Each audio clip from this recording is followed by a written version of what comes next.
She foretold her arrest, and she was right. Welcome to Mystery Case. I am your host, Detective Echo. Comment your country below. I enjoy every reply. Let's uncover why. It was 10:17 on a Tuesday morning when the doorbell rang in a way that made me look up from my desk and decide not to like whoever was on the stoop. That may sound unfair. It wasn't. The bell at the Wolfe brownstone has a personality, fussy, old, and certain of itself. And most callers treat it with that respect. On this one jabbed it twice. Not frantic, just emphatic. The kind of ring you'd give if you'd already done your thinking and were now here to instruct the rest of us to catch up. From the red leather chair in the office, Nero Wolfe didn't so much as blink. He was behind his desk, as always, a vast, composed monument in a suit that looked like it had been tailored by a man with a grudge against wrinkles. His eyes were on the page in front of him. His brain, I knew, was never on the page in front of him.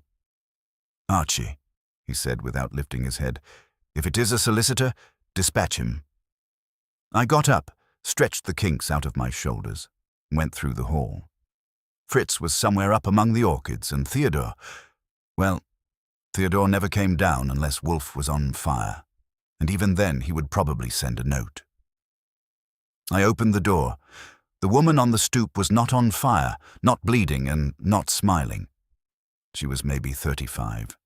Medium height, she with hair the color of dark tea and the kind of posture you only get if you've spent years refusing to be moved by other people's expectations. She had a plain brown coat buttoned to the throat and gloves so neat they looked like props. No hat, no umbrella, no hesitation. "Archie Goodwin," she said, as if reading it off a card. "That's what it says on the paychecks. You got a name." Vera Sloane. She didn't offer a hand. "I need to see Nero Wolfe now." "If you needed to see him later, you'd be in better shape." "Come in." I stepped aside and let her pass. The air that came with her smelled faintly of winter and, oddly, ink. We went into the office. Wolfe's chair didn't squeak. It never did. He looked up and his eyes took her in the way you take in a sum you're about to check for error. "Mr. Wolfe," she said, "I'm going to be arrested today at 4 o'clock. I waited for the punchline. It didn't come. Wolfe's lids lowered a fraction. "For what offense?" "I don't know," she said. "That is the point. I don't know what they will say I did, but I know it will happen." Wolfe leaned back a millimeter, which for him was a gesture. "Madam, I do not traffic in premonitions." "I don't either." Her voice stayed flat. "I traffic in information." That got him. Not interest, not yet, but attention. Wolfe shifted his gaze from her face to her gloves, then back. "Proceed." She stood where I'd left her, between the two yellow chairs, as if she'd measured the room and chosen her square. "I work for Halbert & Kay," she said. "Risk analysis, compliance, the sort of work that makes men feel clean while they do dirty things with paperwork." I grinned. "Lovely. And at 4 o'clock they're going to slap cuffs on you for improper laundering of men's consciences." She didn't look at me. She was here for Wolfe, and she intended to keep it that way. 3 days ago, I was instructed to audit an internal file marked special. The instruction came from my supervisor, Mr. Lannis. It was unusual. My role is usually to make sure the company's lies are consistent. This was different. The file was incomplete. Pages missing, dates altered, a signature pasted, not written. Wolfe held up a hand, fingers like pale sausages. "You examined this file?" "Yes." "You retained copies?" "No." Her jaw tightened. I was watched. I was allowed to see only enough to make me dangerous. I felt my eyebrows go up.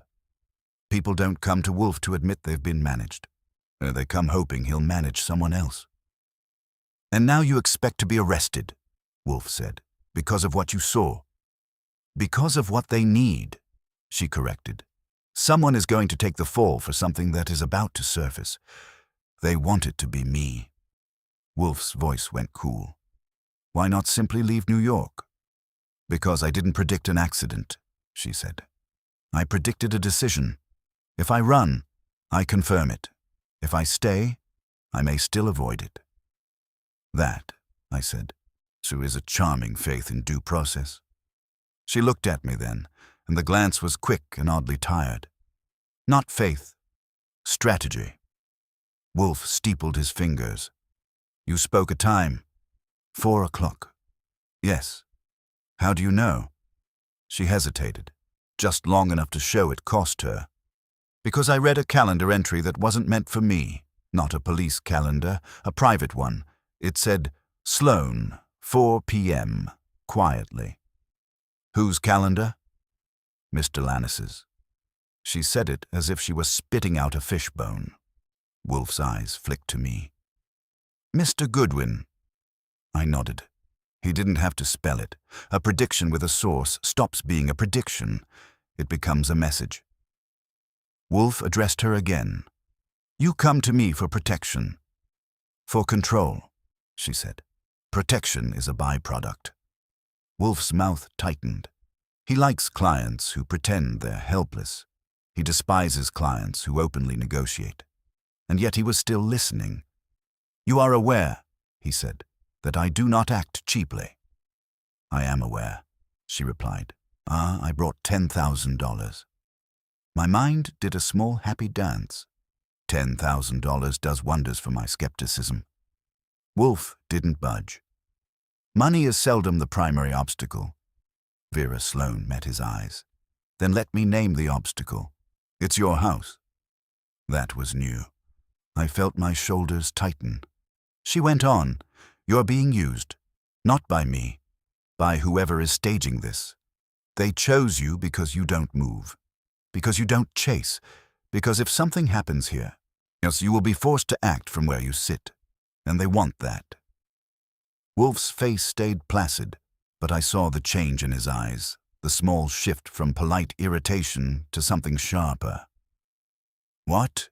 Wolfe asked softly. Suggests that my brownstone is involved? Vera Sloane took off one glove with careful fingers and held up her bare hand. There was a smudge on the side of her index finger, a faint bluish stain. Because the ink, she said, came from your stationery. Wolfe didn't move. Of course. He never does when the room is trying to push him. But the air tightened, the way it does when a polite call turns into business. He held out his hand. Vera Sloane hesitated, then stepped forward and offered her stained finger. Wolfe didn't touch her. He took my silver paper knife and scraped a faint crescent of blue onto a sheet of scratch paper. Mr. Goodwin, he said, bring the stationery drawer. I slid it out and set it on the desk edge. Wolfe opened it, selected a sheet, and laid it beside the scrap with the smear. The ink on my letterhead, he murmured, is not blue. Comforting, I said, unless the thief likes variety. Wolfe ran a fingertip over the embossed crest, then regarded the smear again. Offset, he said. Not printing ink, handwriting. Sloane's jaw tightened. It was on the page. I didn't touch anything else. You did, Wolfe said mildly. The question is what, and whether you did so knowingly. Her eyes flashed. I'm not trying to frame you. I did not accuse you. I observed you are implicated. Wolfe turned to me. Examine the drawer for disturbance. The stacks looked neat. Too neat. I lifted the pile. The bottom sheet had a slight curl, as if it had been slid out and shoved back. I flipped through. One sheet missing, I said. Wolfe's eyes narrowed. He pressed the intercom. Fritz. Fritz appeared, serene. Wolfe held up the scrap. Did you write with blue ink on my stationery? Fritz's eyebrows rose. No, sir.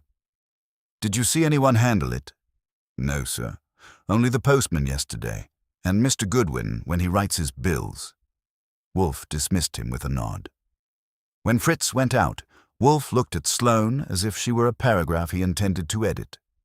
"You say your employer directed you to examine a file marked special," he said. "It was incomplete, pages missing, dates altered, a signature pasted. You were watched. Your supervisor is Mr. Lannis. And you read his calendar entry. Sloane, 4 p.m., quietly. Now you bring me evidence that my stationery has been used and that my supply has been tampered with." "That's what I'm saying," she replied. Wolfe exhaled once. "Then I accept." I blinked. Wolfe doesn't accept on a Tuesday morning unless irritation has been personally delivered. Sloane's voice trembled just a fraction. "Good." "Do not presume," Wolfe told her. "I accept the problem, not you. Sit." She sat in the yellow chair, her back straight, hands folded like someone waiting to be judged. Wolfe addressed me. "You will go to Halbert and Key at once. You will see Mr. Lannis. You will also learn whether the police intend to arrest Miss Sloane at 4 o'clock. Do so without alarming them." "That last part is always where the fun is," I said. Wolfe didn't take the bait. "You will take with you one sheet of my stationery." I stared. "Boss, I am not requesting your opinion. If my letterhead is being used as a tool, we will discover how and by whom it can be acquired." I went to the hall closet for my jacket, then returned and took a single sheet from the drawer, pinching it by the corner. Wolfe wrote a short note on it in his heavy hand and handed it to me. "Deliver this," he said. I glanced at the top line. It was addressed to Inspector Kramer. "You're inviting the law," I muttered. "I'm informing it," Wolfe corrected. "There is a difference." Sloane looked from the note to Wolfe. "Now, as you know, Inspector Kramer." "He is an acquaintance of my chair," Wolfe said. I headed for the front hall. On the small tray for incoming mail sat 2 envelopes and a folded note I hadn't noticed. Now I opened it. It was on Wolfe's letterhead, and it was written in blue ink. The handwriting wasn't Wolfe's, wasn't Fritz's, and sure as hell wasn't mine. It said only, "At 4, she will be where she belongs." I didn't leave with it in my pocket. That would have been a rookie mistake. And I pivoted and went back to the office, holding the note out like a contaminated rag. Wolfe took it with the tips of his fingers, eyes scanning the single sentence. For an instant, his face was marble. Then one corner of his mouth dipped. "So," he said, "they have been in my house." I felt the familiar tug. When Wolfe says, "my house," he means his pride, and pride can turn him positively industrious. Sloane half rose. "I didn't—" "Sit," Wolfe told her. To me, he said, "What time was the postman?" "Ours, Fritz." Fritz appeared at the doorway. "A little after 9, sir." "And you brought the mail directly to this tray?" "Yes, sir." Wolfe nodded once. "Mr. Goodwin, you will still go. But before you do, lock the drawer, then telephone Saul Panzer and tell him to come at once. If someone wishes to conduct arrangements at 4 o'clock, we will arrange as well." The skin at the back of my neck tightened. From the office behind me, Wolfe's voice floated out, calm and implacable. "Mr. Goodwin," he called, "do not dawdle." I didn't dawdle. I locked the stationery drawer, slipped the key into my vest pocket, and phoned Saul Panzer from the hall extension. "Saul," I said, "drop whatever honest labor you're pretending to do and come to West 35th. We have company, the invisible kind." "That's my favorite," Saul said. "Armed?" "With a pen." He grunted. "Be there in 20. I went back to the office. His Wolfe was studying the blue ink note through a small magnifier he keeps for orchids and other delicate crimes. Vera Sloane sat rigid in the yellow chair, eyes fixed on him as if he were the only fixed object in a tilting room. "Miss Sloane," Wolfe was saying, "who besides Mr. Lannis knew you were coming here?" "No one," she said. "I decided at 8 this morning." "You informed no colleague?" "No." Did you telephone for an appointment? I did not. I assumed Mr. Wolfe's schedule would adjust. Wolfe's nostrils flared faintly at that. It does not. It is compelled. I checked my watch. 10:39. 5 hours and changed to 4 o'clock. I'm heading to Halbert and Key, I said. I'll deliver the love note to Kramer on the way. Wolfe nodded. Observe everything, especially what is not shown to you. That's my specialty. Sloane stood as I passed her. If they already know I'm here. They know, I said. The question is, how much? Outside, where the city looked indecently ordinary. Taxis honked. A man argued with a hot dog vendor about onions. If someone had slipped into Wolfe's brownstone to plant a message, he had done it without rattling the orchids. That took either skill or permission. I stopped first at Inspector Kramer's office. He was at his desk, broad and bristling, as if the chair had offended him. Goodwin, he said. What now? I handed him Wolfe's note on our pristine letterhead. He read it, jaw tightening. This is what? He demanded. An advance courtesy, I said. We have reason to believe a woman named Vera Sloane may be arrested today at 4. Quietly. Kramer's eyes flicked up. We don't schedule arrests like dentist appointments. I didn't think you did, but someone thinks you do. He read the note again. Wolfe had written, in his precise hand, that certain events suggested an attempt to involve his residence in a forthcoming matter, and that any police action concerning Miss Sloane should be communicated directly to him. It was polite, formal, and unmistakably territorial. Kramer snorted. We have no warrant for any Vera Sloane. Not yet. Not yet, I echoed. His gaze sharpened. What's she done? That's what we're trying to find out. He hesitated, then picked up his phone and barked a name to his sergeant. And after a moment he covered the mouthpiece. Halbert and Key's been under quiet review. Internal compliance irregularities. Nothing public. Interesting, I said. He grunted. If your fat genius is trying to stick his nose in. He's already seated. Kramer hung up. No scheduled arrest. If someone's planning to use my department as a prop, I don't like it. Join the club. From there, I headed downtown to Halbert and Kay, at a glass and steel stack that looked like it had been assembled by a committee allergic to personality. The lobby was marble, polished to the point of moral ambiguity. At the reception desk, I gave my name and asked for Mr. Lannis. The receptionist's smile was professional and pre-approved. Do you have an appointment? No, but he'll want to see me. That earned me a thin look. After a call upstairs, she directed me to the 23rd floor. Mr. Lannis's office was all angles and restrained art. That he was a narrow man in a charcoal suit, hair parted with geometric precision.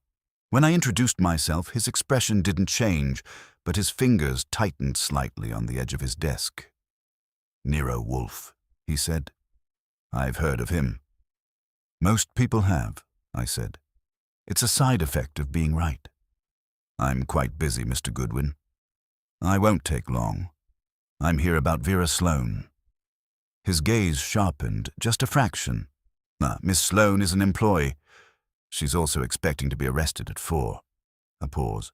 Then a small dismissive exhale. Absurd. Is it? She read a calendar entry. Sloane, 4 p.m., quietly. For the first time, something flickered. Not fear. Irritation. My calendar, he said evenly, contains many notations. They are not criminal conspiracies. What does that one mean? He leaned back. A performance review. Sensitive. And we had reason to believe Miss Sloane mishandled confidential material. By noticing it. His eyes hardened. By exceeding her authority. Did she? That is under internal consideration. Consider this, I said. If she's arrested today and it traces back to that entry, Wolfe will be very interested. I'm sure he will, Lannis said coolly. But Halbert and Cui does not coordinate arrests. Who does? He spread his hands. The authorities. I studied him. Controlled. Careful. But there was a sheen under the control, like varnish, not yet dry. Has anyone from law enforcement contacted you about Miss Sloane? I asked. He hesitated half a beat too long. We have ongoing discussions about compliance procedures. That's not what I asked. That's all I'm prepared to say. I shifted tactics. One more thing. Do you know anyone who might enjoy writing messages on Nero Wolfe's stationery? That did it. His composure cracked just enough for me to see surprise. I beg your pardon? Blue ink, delivered to his home this morning. I have no idea what you're talking about. I didn't think you would, I said. I left him with his angles and took the elevator down, my mind ticking. If Lannis hadn't arranged an arrest, he'd at least arranged something, and someone had stepped into Wolfe's house to make sure we knew about 4 o'clock. On the sidewalk, I checked my watch. 12:07, less than 4 hours to find out where Vera Sloane belonged. I didn't head straight back to the brownstone. If someone had walked in and out with Wolfe's stationery, I wanted to know how wide the circle was. First stop was a narrow office 3 blocks from Halbert and Key, where a former employee named Martin Drell now practiced freelance consulting, meaning he charged people to tell them what they already suspected. Drell had left Halbert and Key 6 months earlier under the kind of mutual understanding that leaves scorch marks. He opened his door himself, and tall, restless eyes, tie loosened as if it were a suggestion rather than a rule. Archie Goodwin, he said after I introduced myself. That's a leap from orchids. Sometimes the orchids bite back, I said. You worked with Vera Sloane. His expression shifted. Not affection, respect. She's thorough, he said. Too thorough for Lannis. Meaning? Meaning she doesn't miss things that are supposed to be missed. I leaned against his filing cabinet. 3 days ago, she reviewed a special file. Pages missing, dates altered. Ring any bells? Drell's jaw tightened. You didn't hear that from me. I didn't hear anything yet. He hesitated, then spoke low. Halbert and Key launders risk for corporations that can't afford visible stains. Sometimes that means structuring deals so liability lands where it's survivable. Sometimes it means manufacturing a narrative before regulators ask for one. And Vera read the draft? She read something she wasn't meant to, he said. A compliance shield. And if it holds, the firm stays clean. If it fails, one employee acted independently. Let me guess who. He didn't answer, but he didn't have to. Arrest? He said after a moment. That's dramatic. She's expecting one at 4. He frowned. 4. Calendar entry. Lannis's. Drell gave a humorless smile. Lannis doesn't schedule reviews in half-hour blocks labeled quietly. He schedules exits. Legal exits? Preferably. I let that sit. So would he go so far as to plant evidence? Drell's eyes flicked toward the window. Lannis doesn't get his hands dirty, but he hires people who understand soap. Anyone in particular? There's a security consultant they use for delicate matters. Gerald Hume, former corporate investigations. He specializes in discretion. And access, I asked. Drell's look sharpened. Access to what? Private homes? That would depend on the home. Wolfe's brownstone is a fortress disguised as comfort. But fortresses rely on routine, and routine can be studied. I thanked Drell and stepped back onto the street. It was 12:54. I called Saul from a payphone. I'm on 35th, he said. Front of the house looks undisturbed. Looks can be flattering, I said. Anyone watching? Hard to tell. There's a sedan across the street. Driver's reading a paper upside down. That's either surveillance or illiteracy. I'll check, Saul said. I filled him in. Lannis, the compliance shield. Youth a consultant named Hume. 4 o'clock, Saul said. Public arrest or private? Supposed to be quiet. Then it's leverage, he said. Not spectacle. Meaning? Meaning someone wants her scared or removed, not paraded. I hung up and headed back uptown. The closer I got to the brownstone, the more the afternoon seemed to lean toward something. It wasn't just the deadline, it was the way the pieces fit too neatly. Calendar entry, anonymous note, missing stationery, all pointing to 4. And inside, Wolfe was at his desk exactly as I'd left him, except that Saul now occupied one of the yellow chairs. Vera Sloane sat opposite him, pale but composed. I reported in order. Lannis's denial, the hint of regulatory review, Drell's version of the compliance shield, the name Gerald Hume. Wolfe listened without interruption, eyes half closed. Miss Sloane, he said when I finished. Did you alter any document? No. Did you remove any page? No. Did you communicate your concerns to anyone outside the firm? No. He studied her. You are certain? Yes. Wolfe turned to Saul. The sedan. Registered to a shell company, Saul said. Leased last week. Driver says he's waiting for his sister. He doesn't have one. Follow him if he leaves, Wolfe said. Saul nodded. Wolfe's gaze returned to me. The note was placed on our tray after the postman's delivery. Fritz confirms this. Therefore, it was delivered by hand. Doorbell, I asked. Unlikely, Wolfe said. Fritz would have answered. Slot, Saul offered. There is no slot, I said. Only the door. Then, Wolfe said softly, someone entered. The room went still. Lock picked? I asked. No sign, Saul said. No scratches. Wolfe's eyes drifted toward the hall. Fritz. Fritz appeared. Between 9 and 10 this morning, Wolfe said. Did you leave the front door unsecured? Fritz blinked. I brought in the mail at 9:10. I locked the door after. And thereafter? No one entered until Miss Sloane. Wolfe inclined his head. Fritz withdrew. Miss Sloane arrived at 10:17, Wolfe said. The note was discovered at 10:35.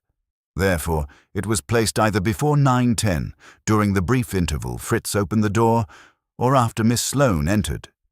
Sloane's face went white. You think I think, Wolfe said evenly, as that the timing is instructive. I felt it click. If it was planted before 9:10, it sat unnoticed until I found it. But why not ring? Why not ensure delivery? Because certainty was unnecessary, Wolfe said. The note is not instruction, it is confirmation. Confirmation of what? I asked. That we would take the case. Sloane stared. You mean? Yes, Wolfe said. The note was bait. It ensured we understood the deadline and the stakes. Without it, we might have dismissed your prediction as hysteria. I exhaled slowly. So whoever wrote it wanted you involved. Precisely. Saul leaned forward. Why? Wolfe's eyes opened fully now, sharp and cold. Because at 4 o'clock, something will occur that benefits from my presence. Here. I glanced at my watch. 2:11. Less than 2 hours until someone tried to put Vera Sloane where she belonged, and possibly tried to put Wolfe there with her. The clock on the mantel ticked with more confidence than I felt. 2:11 had become 2:12, and the space between seconds seemed to narrow. If 4 o'clock is meant to happen here, I said, we should decide what here means. Wolfe's gaze moved around the office as if measuring it for resale. This room, he said. Specifically this desk. Vera Sloane's fingers tightened on the arms of the chair. You think they'll come here to arrest me? No, Wolfe said. I think they will come here to discover something. Saul grunted softly. Plant or retrieve? Retrieve, Wolfe said without hesitation. Planting has already occurred. I felt it settle. The missing sheet of stationery, The blue ink note. Someone had used Wolfe's letterhead. But for what? You're thinking forged correspondence, I said. Yes. From you, I added, to someone official. Or from someone official to me, Wolfe said. The direction is less important than the implication. Saul shifted in his chair. If they can produce a letter on your stationery connected to Halbert and Key's internal mess, and it surfaces at 4, then Miss Sloane is not merely an employee under suspicion, Wolfe finished. She is a conspirator with me. Sloane stared at him. You've never met me before today. Facts, Wolfe said, are seldom consulted in such arrangements. I paced once across the rug. So they want you publicly linked, either to discredit you or to give weight to whatever story they're telling. Wolfe inclined his head. And since I have not written any such letter, it must exist elsewhere. In their possession, Saul said. Or, Wolfe corrected gently, in ours. The room went quiet. You think it's here, I said. Wolfe looked at the desk, then at the cabinets along the wall. If I were orchestrating this, he said, then I would arrange for a document to be discovered on these premises at the appointed hour, ideally by someone with authority. Police, I said. Or corporate security accompanied by police, Wolfe said. A call placed at 3:55, an urgent tip. Evidence at Nero Wolfe's residence connected to internal fraud. At 4, a search. At 4:02, a letter found. And at 4:03, I said, Vera Sloane gets her bracelets. Sloane swallowed, and they would need a warrant. Saul gave her a look. Sometimes they need paperwork. Sometimes they need momentum. Wolfe turned to me. Mr. Goodwin, search this office. I didn't argue. If someone had entered once, they might have entered twice. I began with the obvious places. Desk drawers, cabinets, behind books. Saul took the shelves opposite. Fritz was summoned and sent to inspect the dining room and hall. Sloane stood now, as if sitting made her complicit. I checked the wastebasket. Nothing but crumpled drafts in Wolfe's heavy hand. I ran my fingers under the desk blotter. Clean. I opened the locked drawer with the stationery. Still intact, key in my pocket. Boss, I said, if they planted something, they'd choose somewhere dramatic but believable. Such as? Wolfe asked. Your safe. Wolfe's eyes narrowed. No one enters my safe. Unless they don't need to, I said. Unless they left it somewhere, meant to look hidden, but not too hidden. Saul straightened. What about the guest room? Wolfe's mouth tightened. Miss Sloane has not left this office since her arrival. Before she arrived, I said. Fritz returned, shaking his head. Nothing unusual, sir. I moved to the small table near the window where incoming mail sometimes waited. I lifted it, ran my hand along the underside. Nothing. Then I noticed something that hadn't been there that morning.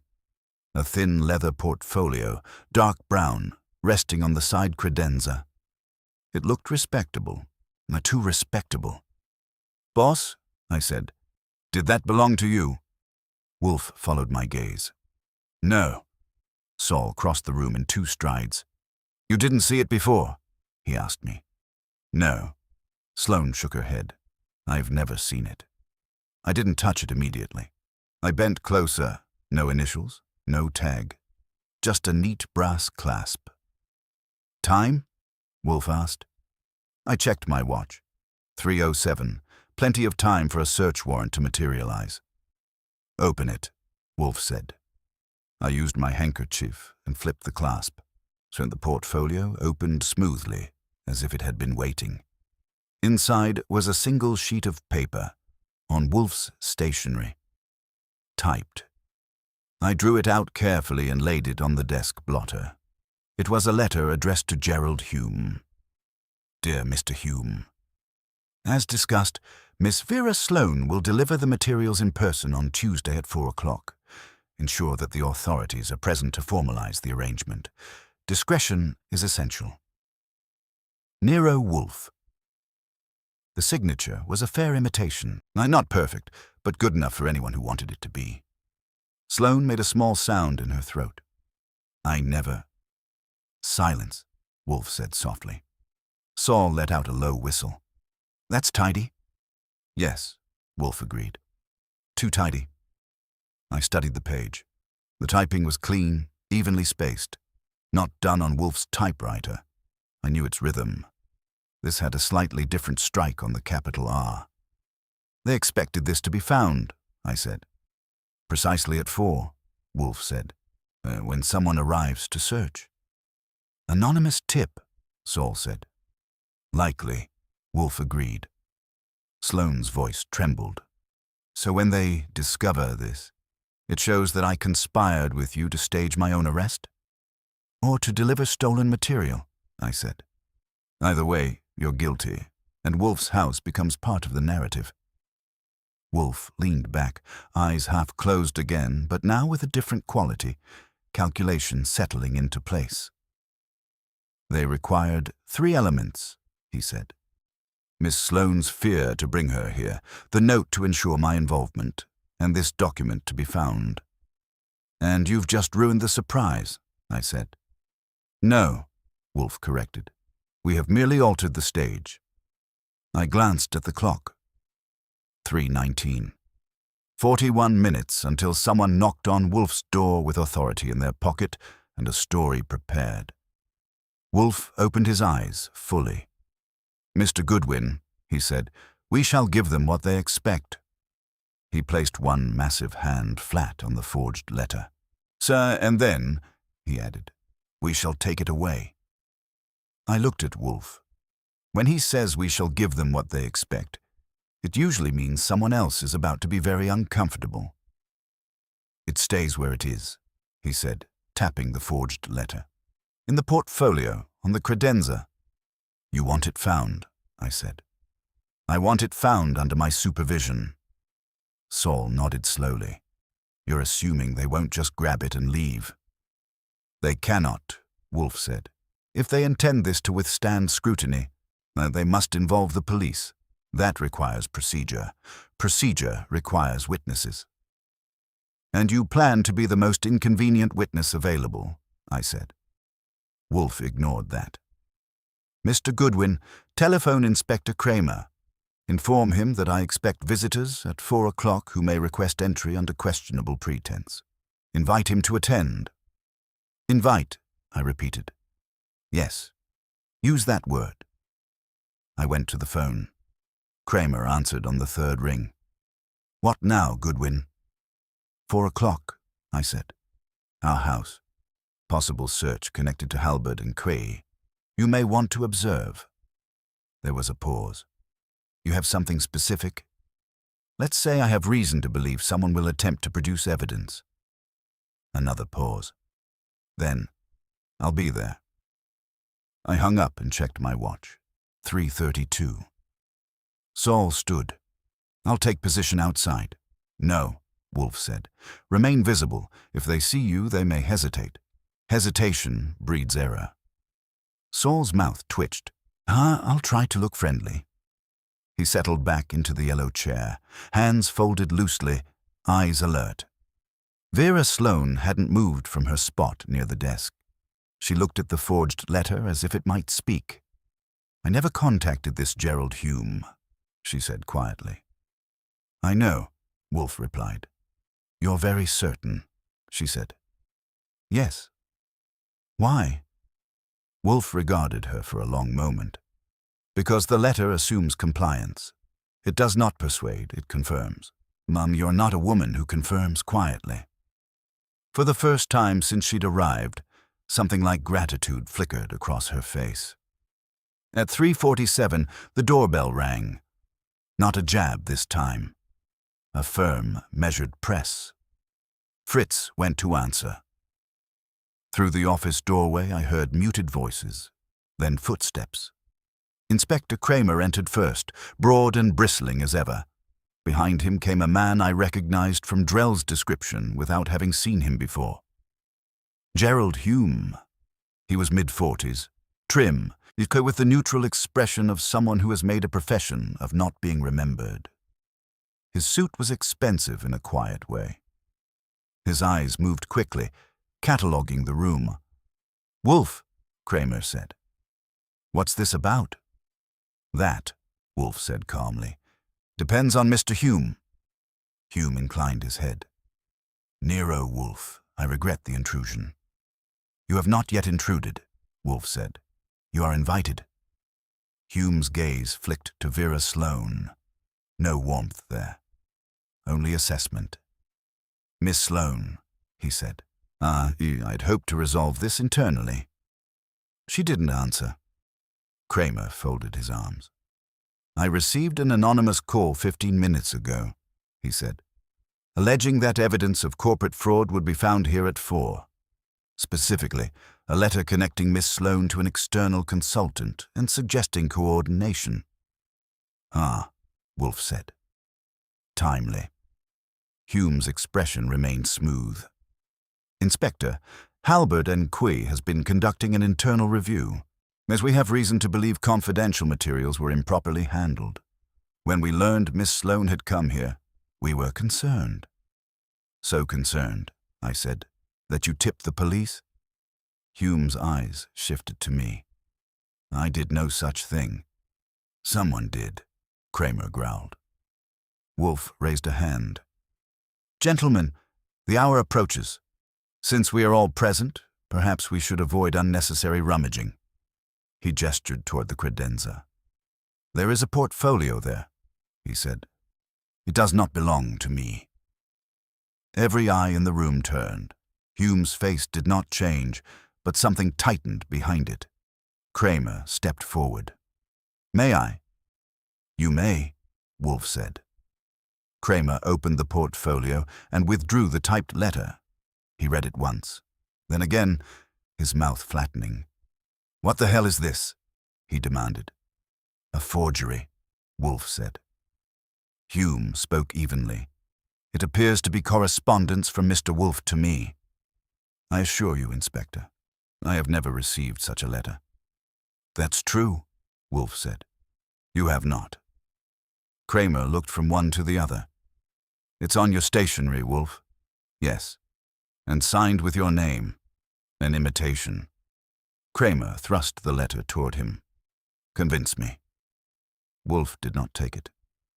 "Examine the typing. The capital R is misaligned. My typewriter does not suffer that defect. Mr. Goodwin?" I stepped to my desk, rolled in a sheet of genuine stationery, and typed a line heavy with capital R's.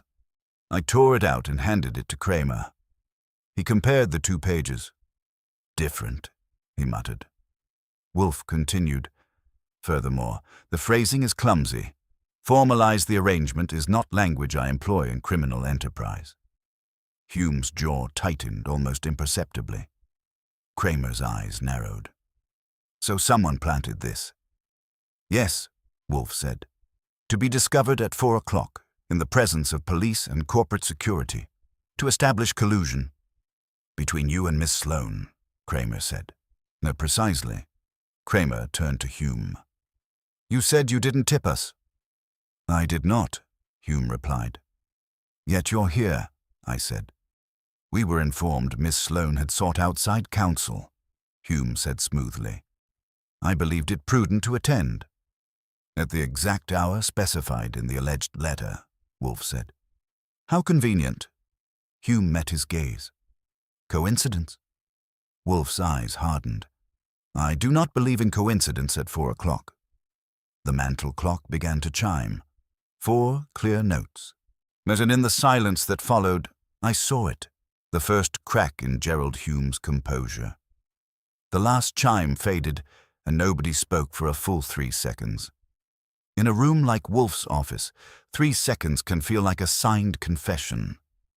Kramer broke first. "All right," he said roughly. "Somebody explain why I was lured into a parlor trick." "No trick," Wolfe said. "An attempt at narrative construction. Mr. Hume arrived precisely when the forged letter suggested he would. You, Inspector, had received an anonymous call timed to ensure official presence. The portfolio was placed in my office in advance. The conclusion was to be inescapable. Hume's voice remained level. You're making assertions. I am making observations, Wolfe replied. Assertions come later. Kramer turned to Hume. You didn't know about this letter? No. You didn't know we'd get a tip? No. Then why, Kramer demanded, are you here at 4 on the dot? Hume's gaze did not waver. Because at 3:35 I received a call from Mr. Lannis informing me that Miss Sloane had involved Nero Wolfe. He believed the situation was escalating. I came to contain it. Wolfe's eyelids lowered. Contain what? Potential damage, Hume said. To whom? I asked. To Halberd and Kay. Wolfe leaned back slightly. You are paid to protect the firm. Yes. Even if protection requires the sacrifice of an employee. Hume did not answer immediately. If an employee has acted improperly, the consequences follow. Improperly, Wolfe repeated, by noticing alterations in a file. Kramer's head snapped toward Hume. Alterations. Hume's jaw tightened. Internal review documents are confidential. Not to me, Kramer said. If there's fraud, there is no fraud. Hume cut in. There is an overzealous analyst who exceeded her authority. Vera Sloane spoke for the first time since the chimes. Her voice was steady now, the tremor gone. I exceeded nothing, she said. The file was designed to fail. Missing pages, backdated entries, a pasted signature. It was a shield. When regulators uncover the transaction, the blame lands on the analyst who misinterpreted it. Hume's eyes flicked to her. Speculation. No, Wolfe said softly. Design. The room tightened again. Wolfe's gaze settled on Hume with a new precision. Mr. Hume, when did you first learn that Miss Sloane had visited my home? At 3:35, as I said. From Mr. to Lannis. Yes. And how did Mr. Lannis learn it? Hume hesitated. He did not specify. Did you ask? No. Wolfe's voice cooled. You are a man who specializes in details. You do not fail to ask how sensitive information is obtained. Hume's expression hardened. What are you implying? That Mr. Lannis knew Miss Sloane's destination before 3:35, Wolfe said. Indeed, before 10:17 this morning. Kramer frowned. How? Wolfe steepled his fingers. Yeah, because someone entered my home and placed that portfolio. That required knowledge that Miss Sloane would be here. Hume opened his mouth, then closed it. You see the difficulty, Wolfe continued. Miss Sloane decided to come at 8. She informed no one. Yet by mid-morning, a forged letter anticipating her presence at 4 was prepared, delivered, and positioned. Kramer's eyes narrowed. That's tight timing.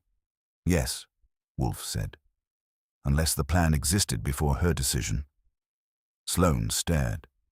Before? Yes, Wolfe said. Your visit was not the catalyst. It was the variable. Hume's composure thinned further. You're indulging in theatrics. No, Wolfe said evenly. I am removing coincidence. I felt it click into place. They didn't know she'd come here, I said slowly. They needed her somewhere credible. Somewhere that would magnify the accusation. And I am credible, Wolfe said. Kramer grunted. Too credible. Wolfe inclined his head. Thank you. He turned back to Hume. The letter is addressed to you. That is careless. Careless, Hume snapped. Yes. If Miss Sloane intended to collude, she would not select the firm's own security consultant as intermediary. She would choose someone external. Hume's silence was louder than any denial. Wolfe continued, voice calm and relentless. Furthermore, the phrasing assumes my compliance. It suggests prior discussion. Yet you and I have never met. Therefore, the letter was composed by someone who required the appearance of coordination, not the reality. Kramer folded his arms. Meaning? Meaning, Wolfe said, that the true objective was not to frame Miss Sloane for independent misconduct. It was to create a scandal large enough to bury something else. Hume's eyes flashed. That's absurd. Is it? Wolfe asked mildly. Inspector, you mentioned Halbert and Key as under quiet review. Kramer's gaze sharpened. Those, yes. If that review were to intensify, Wolfe said, and if it were revealed that internal compliance officers were raising alarms, the firm's exposure would be significant. Kramer nodded slowly. But, Wolfe continued, if one compliance officer is publicly discredited, linked to fabricated evidence and an infamous detective, the focus shifts. The narrative becomes one of rogue behavior. The firm survives. Sloane exhaled sharply. Hume's control cracked. You have no proof. Wolfe's eyes gleamed. On the contrary, I have motive, timing, and error. Error? Kramer asked. Yes, Wolfe said. The greatest error was not the forged signature or the misaligned R. It was the blue ink. Every head turned toward him. The note delivered this morning, Wolfe said, was written in blue ink identical to the smudge on Miss Sloane's finger. That ink did not come from my house. It came from the documents she examined. Hume went very still. You handled that file, Wolfe said softly. You ensured she saw it. You ensured she was watched. And when she did not behave as expected, you accelerated the plan. That's speculation, Hume said, but his voice lacked its earlier polish. Wolfe leaned forward slightly, the closest he comes to advancing. No, Mr. Hume, it is structure. Kramer stepped closer to Hume. You'd better start clarifying. And for the first time since he entered, Gerald Hume looked like a man who understood that 4 o'clock had not gone according to schedule. Hume recovered faster than I expected. The flicker in his eyes vanished, replaced by something colder. You're constructing an elegant story, Mr. Wolfe, he said. But elegance is not evidence. No, Wolfe agreed. It is alignment. Kramer's gaze moved between them. Let's keep this grounded. You're saying Hume set up this letter, planted it here, tipped us, all to frame Sloane and deflect attention from his firm. Yes, Wolfe said, with one refinement. He did not tip you personally. Kramer's brows drew together. Then who? Someone instructed to create distance, Wolfe replied. An anonymous call protects Mr. Hume's position. If the plan succeeded, he would merely be present when the discovery occurred. Hume's jaw tightened. You're inventing roles. On the contrary, Wolfe said mildly. Since you assigned them. He turned his head slightly toward me. Mr. Goodwin, the sedan across the street. Still there when I came in, I said. Saul clocked it earlier. Kramer shot me a look. Surveillance. Corporate flavor, I said. Hume did not deny it. Wolfe continued, voice even. Miss Sloane reads a compromised file. She is observed. A calendar entry is created. Sloane. 4 p.m. Quietly. Not a performance review, a scheduled containment. She grows uneasy. She seeks counsel. Now you anticipate this. Hume's lips pressed thin. You do not know whom she will consult, Wolfe went on, but you know she will seek someone with reputation. When you learn it is me, you accelerate. A forged letter is prepared, dated today. A portfolio is placed here. A call is made to the police. You have no proof I entered this house, Hume said sharply. Wolfe inclined his head. No, you did not. A small pause. Kramer blinked.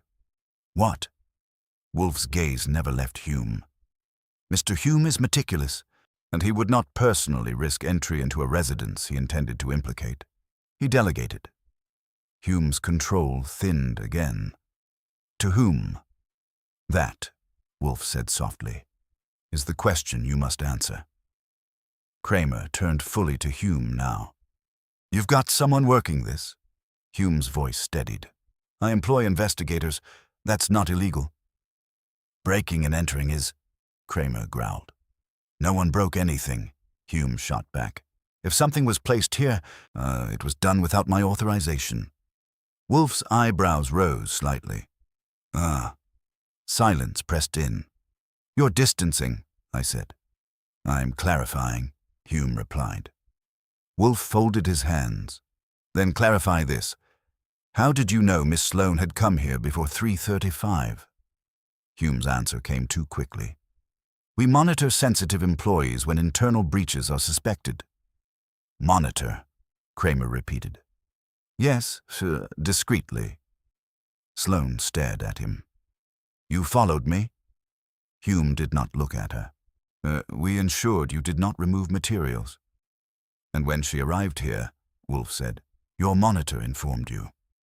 Yes. So you learned her destination shortly after 10:17. A fraction of hesitation. Yes. Wolfe's voice sharpened just a degree. Then the forged letter must have been prepared before that moment. Hume said nothing. Because, Wolfe continued, it references a meeting at 4 o'clock today. It anticipates police presence. It presumes my cooperation. If such a document cannot be composed and planted between 10:17 and noon without extraordinary efficiency. Kramer's eyes narrowed. Meaning this was in motion before she came here. Precisely, Wolfe said. Miss Sloane's visit did not create the plan. It merely provided the stage. Sloane's breath caught. Then I was always meant to be... Yes, Wolfe said gently. You were always meant to be the shield. Kramer's jaw tightened. What file did she review? Hume's composure fractured visibly now. Internal material. Which one? Kramer demanded. Hume hesitated. That was enough. Wolfe delivered the final turn with surgical calm. The file concerned a transaction currently under regulatory scrutiny. A transaction structured to appear compliant while concealing exposure. If regulators discover it independently, Halberd and Key faces severe penalties. Kramer stared at Hume. Is that true? Hume's silence was confirmation enough. And if, Wolfe continued, a compliance officer were publicly discredited as having colluded with an outside party to manipulate documentation, her prior objections would be dismissed as self-serving. Kramer exhaled slowly. You'd bury her to bury the problem. Hume's voice hardened. You're extrapolating beyond fact. No, Wolfe said quietly. I'm following motive. He leaned forward the slightest inch. Some in the room seemed to tilt toward him. The error, he said, was arrogance. You assumed Miss Sloane would either submit quietly at 4 or panic and flee. You did not anticipate that she would choose confrontation, nor that she would choose me. Hume's eyes flashed. And you assume I orchestrated all this? I do not assume, Wolfe replied. I deduce. Kramer stepped closer to Hume. I'm going to need a full accounting of your monitoring and any contact with this house. Hume's gaze flicked toward the door, calculating. Saul shifted in his chair, subtle but unmistakable. You won't leave, Kramer said flatly. Hume drew a slow breath. Inspector, if you pursue this publicly, you damage more than my client. That's not your concern, Kramer snapped. Wolfe's voice cut through, calm and absolute. On the contrary, it is precisely his concern. He settled back into his chair, his expression composed once more. At 4 o'clock, Wolfe said, you intended to formalize an arrangement. Instead, Mr. Hume, you have formalized your exposure. The mantel clock ticked on, indifferent now. And for the first time since she crossed the threshold that morning, Vera Sloane no longer looked like a woman waiting to be arrested. Hume stood very straight, as if posture could substitute for leverage. "You're making a serious accusation," he said to Wolfe. "Ah, if you're wrong." "I'm not," Wolfe replied. The certainty in his voice did more damage than any raised volume could have managed. Kramer shifted his weight. "Let's slow this down. Wolfe, you've built a theory. I need something I can put in a report." "You shall have it," Wolfe said. "But not from me." His gaze settled again on Hume. "You are not the architect," Wolfe said calmly. "You are the instrument." Hume's eyes flickered despite himself. "That's rich," he said. "You accuse me, then demote me." "I assign roles according to capacity," Wolfe said. "You are efficient, disciplined, and accustomed to executing strategies devised at a higher level. You do not create corporate shields. You deploy them." Kramer's head turned slightly. "Lannis." Wolfe inclined his head once. "Yes." Hume's composure cracked at last. "You have no basis." "On the contrary," Wolfe interrupted, his tone still measured. "The calendar entry was Mr. Lannis's. The internal review was under his authority. He is the one whose position is endangered by regulatory exposure. You, Mr. Hume, are retained muscle of the civilized variety." Saul gave a faint snort. Wolfe continued, relentless. "The forged letter was addressed to you. That ensures plausible distance for Mr. Lannis. If discovered, the narrative becomes one of overzealous security exceeding its mandate. You absorb the shock. The firm remains insulated." Hume's jaw tightened. "Booze speculation?" "No," Wolfe said. "Pattern." Kramer looked at Hume. "Did Lannis authorize this operation?" Hume did not answer. "That's not silence," I said. "That's negotiation." Hume turned toward the inspector. "If you escalate this without understanding the full scope, you jeopardize an ongoing regulatory matter. There are larger interests involved." "Larger than what?" Kramer shot back. "Forgery, surveillance, attempted entrapment." "Containment," Hume corrected. Wolfe's eyes gleamed. There is the word again." Sloane stepped forward slightly. "You told me it was a performance review," she said to Hume. "You said the file discrepancies were clerical." "They were," Hume said automatically. "No," Wolfe said quietly. "They were structural." Kramer's patience thinned. "I want that file." Hume hesitated. "It's confidential." "Not anymore," Kramer said. Wolfe folded his hands. "Inspector, the true vulnerability lies not in this letter, but in the original document Miss Sloane examined. If it contains alterations designed to deflect liability, that is your fulcrum." Kramer nodded slowly. "And if I find evidence of that, you will not need the theatrics of a forged letter," Wolfe said. Hume exhaled through his nose. The fight was shifting ground. "You think exposing this helps her?" he asked Wolfe, nodding toward Sloane. "The firm will close ranks. Careers will end." "Possibly," Wolfe said. "But not hers." Sloane looked at him sharply. "You predicted your arrest," Wolfe continued, addressing her now. "But you misidentified the mechanism. You believed you would be publicly detained. Instead, you were meant to be privately discredited. More efficient, less noise." Her shoulders straightened.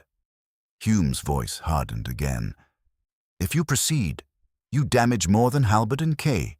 Clients, markets." Wolfe regarded him coolly. "Ma'am, I'm not concerned with markets." Kramer took a step closer to Hume. "You're coming with me, voluntarily, or I make it less comfortable." Hume's eyes flicked to the forged letter still on Wolfe's desk. "That document proves nothing," he said. "On its own, no," Wolfe agreed. "But combined with surveillance records, telephone logs, and the internal file Miss Sloane reviewed, it forms a coherent design." Hume studied Wolfe as if seeing him clearly for the first time. "See, you were supposed to validate it," he said quietly. "Your reputation, your presence." Wolfe's expression did not change. "Yes." and instead you inverted it. Yes. A silence settled. Less tense now, more final. Kramer gestured toward the door. Let's go. Hume did not move immediately. You're making an enemy, he said to Wolfe. I already had one, Wolfe replied.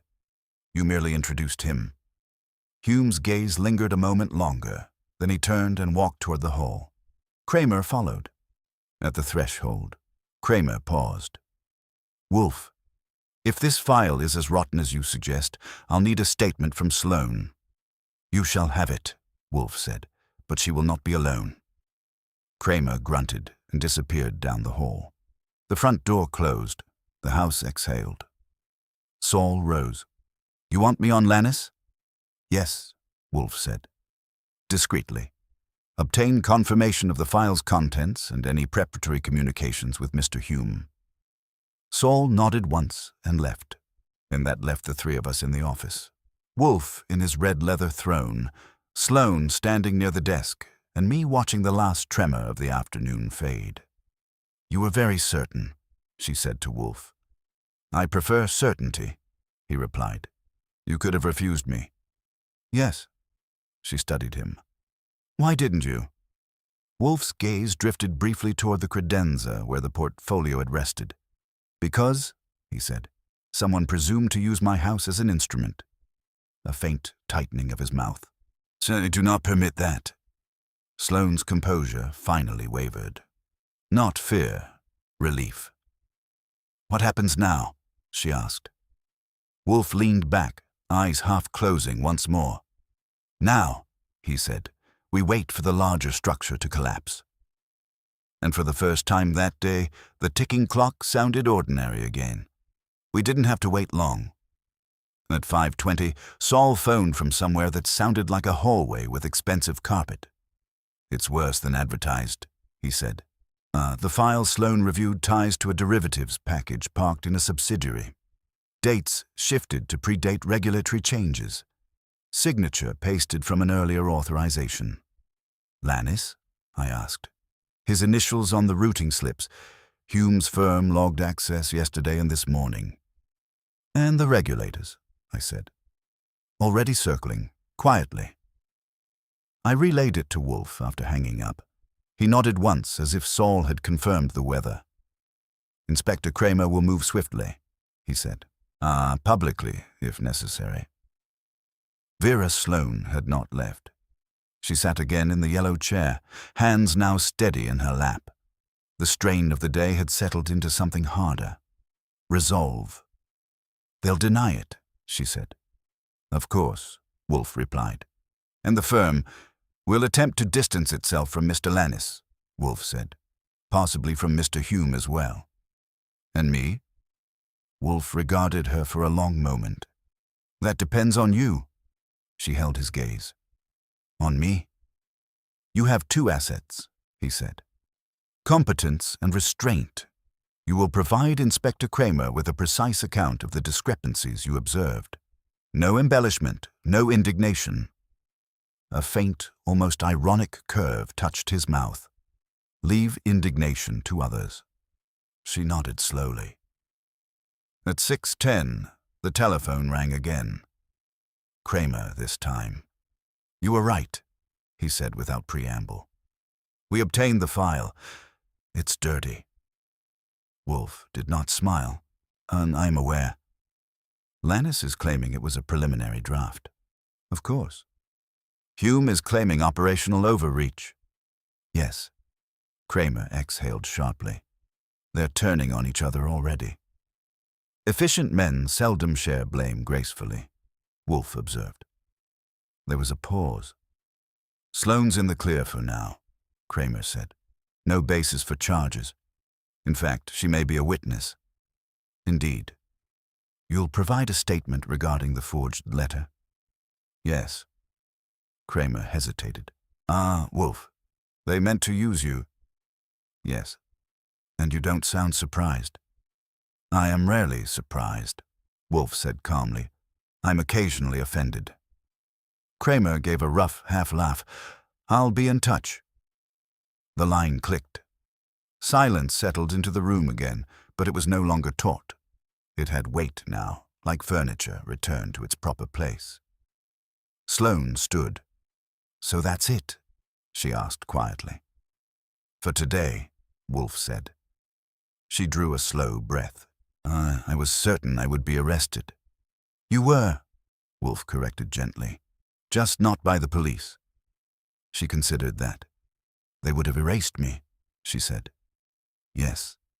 And instead, you forced them into light," Wolfe replied. She looked at him with something like wonder. "I didn't. You did." Wolfe's eyes narrowed slightly. "You chose not to flee. That is seldom a trivial act." She stepped toward the desk. "Your fee." "We will discuss that tomorrow," Wolfe said. "Mr. Goodwin will arrange terms." I cleared my throat obligingly. She extended her hand. Wolfe did not take it. He never does. But he inclined his head. "Miss Sloane," he said, "I advise you to rest. Tomorrow will be noisier than today." A faint smile touched her mouth. "I think I can manage noise." When she left, the front door closed with a final, satisfying click. Fritz appeared almost immediately, as if cued by resolution. "Dinner is ready." "Yes, sir." Wolfe rose with deliberate dignity and moved toward the dining room. I followed, because that's my job and because Fritz's cooking deserves witnesses. At the table, Wolfe regarded his plate with the seriousness he usually reserves for human folly. "Archie," he said after a moment, "what is the most dangerous quality in a strategist?" "Overconfidence," I offered. "No."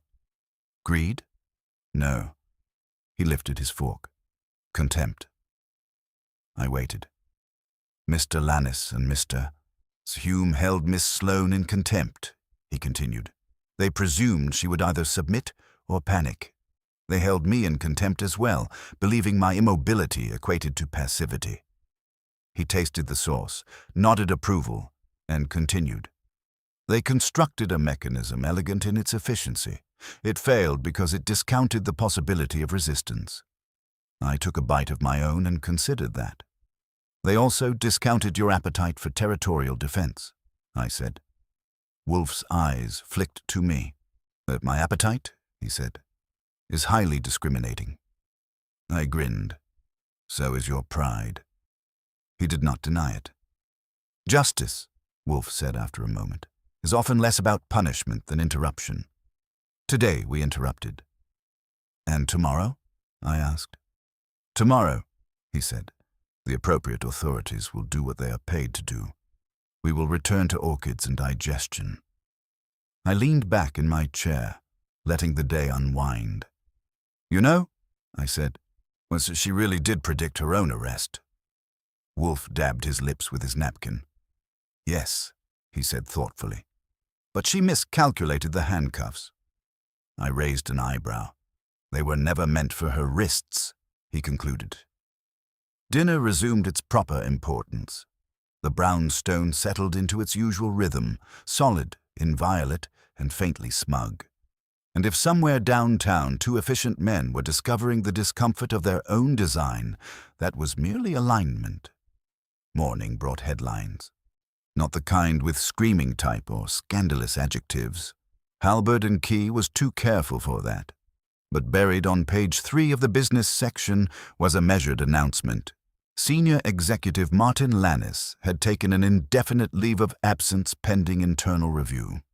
An external compliance audit had been initiated. No further comment. I laid the paper on Wolfe's desk. He glanced at it once and grunted. "Predictable." "Efficient," I said. "They're amputating before infection spreads." "Yes." The doorbell rang at 10 sharp, respectfully this time. Fritz admitted Inspector Kramer without ceremony. He looked as though he'd slept in his suit and argued with 3 lawyers before breakfast. "We've got statements," he said without preamble, "and enough documentation to keep us busy for weeks." Wolfe inclined his head. "Mr. Lannis?" "Resigned this morning. Claims ignorance of specific alterations. Says Hume handled containment. And Mr. Hume? Kramer's mouth tightened. He's lawyered up, admits surveillance of Sloane, denies authorizing forgery, says if the letter was planted, it was an overzealous subcontractor. Convenient, I said. Kramer shot me a look. There was a subcontractor. Private investigator. We picked him up late last night. He admits entering this house. That got my attention. How? I demanded. Door wasn't forced, Kramer said. He says he came in during a delivery, posed as a messenger, and slipped the portfolio onto the credenza while Fritz was in the kitchen.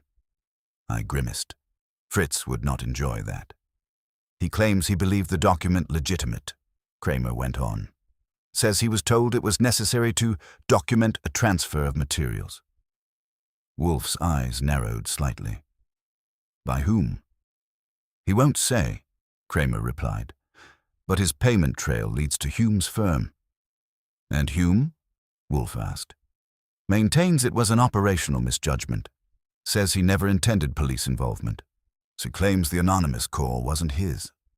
Wolfe steepled his fingers. That, at least, may be true. Kramer blinked. You think Lannis made the call? Yes, Wolfe said calmly. He required escalation. Mr. Hume's role was to manage exposure quietly. Mr. Lannis required spectacle. Kramer folded his arms. Explain. Wolfe obliged. Mr. Hume's preference is containment, surveillance, pressure, discrediting within controlled boundaries. A quiet performance review at 4 o'clock would have sufficed if Miss Sloane had not sought external counsel. He paused. But when she did, and particularly when she came here, the calculus changed. Mr. Lannis understood that a subtle approach would not neutralize the risk. He required public contamination. Contamination, I repeated. Yes, Wolfe said. If a forged letter linking Miss Sloane to me were discovered in the presence of police, the narrative would expand beyond internal misconduct. It would become a conspiracy. Her prior objections to the file would be dismissed as part of a larger scheme. Kramer nodded slowly. And that kind of scandal muddies everything. Precisely. Regulators hesitate when narratives blur. And the anonymous call? Kramer pressed. Made to ensure official presence, Wolfe said. Mr. Hume would not risk that unpredictability. Mr. Lannis would. Kramer scratched his chin. Phone records show a call from a public booth near Lannis's apartment 15 minutes before we got the tip. There, Wolfe said mildly. Kramer studied him. You're very certain? Yes. A faint grin tugged at my mouth. I'd heard that before. There was a knock, and Vera Sloane entered, escorted by Fritz. She looked different today, not relieved exactly, but steadier. She carried a slim folder. I've given my statement, she said to Kramer. And copies of my notes. Kramer nodded. Then we've got them. She turned to Wolfe. They've asked me to remain available. As they should, Wolfe replied. Kramer shifted his weight. This is going to be messy. Yes, Wolfe agreed. Mess often reveals structure. Kramer snorted. You enjoy this? I do not enjoy incompetence, Wolfe said, but I respect correction. Kramer shook his head and headed for the door. I'll be in touch. When he left, the room felt balanced again. Sloane stood near the desk. It's unraveling faster than I expected, she said. Because the mechanism was fragile, Wolfe replied. It relied on silence. And fear, she added. Yes. She looked at him carefully. When I told you I would be arrested, you barely reacted. I reacted, Wolfe said. Internally. A flicker of humor crossed her face. I thought I understood the strategy, she said. I thought they would stage something dramatic. Instead, they nearly erased me with paperwork. Paper, Wolfe said. Yanti is often more lethal than iron. She absorbed that. And now? She asked. Now, Wolfe said, you will decide whether to remain within an institution that attempted to consume you. Her jaw set. "I won't." "Then you are free," he said simply. She extended her hand again. This time I shook it. "Thank you," she said to me. "Credit the chair," I replied, jerking my thumb toward Wolfe. She inclined her head to him. "You protected more than your house." Wolfe's eyes softened a fraction. "See, I protected order." When she left, the door closed gently behind her. I settled into my desk chair and looked at Wolfe. So that's it. Lannis overreached, Hume executed, a subcontractor planted, a phone booth sealed it. Yes. And all because they held her in contempt. "And me," Wolfe added. I grinned. "That's the part you care about?" Wolfe regarded me over steepled fingers. "Contempt," he said slowly, "is the strategist's fatal indulgence. It blinds him to deviation.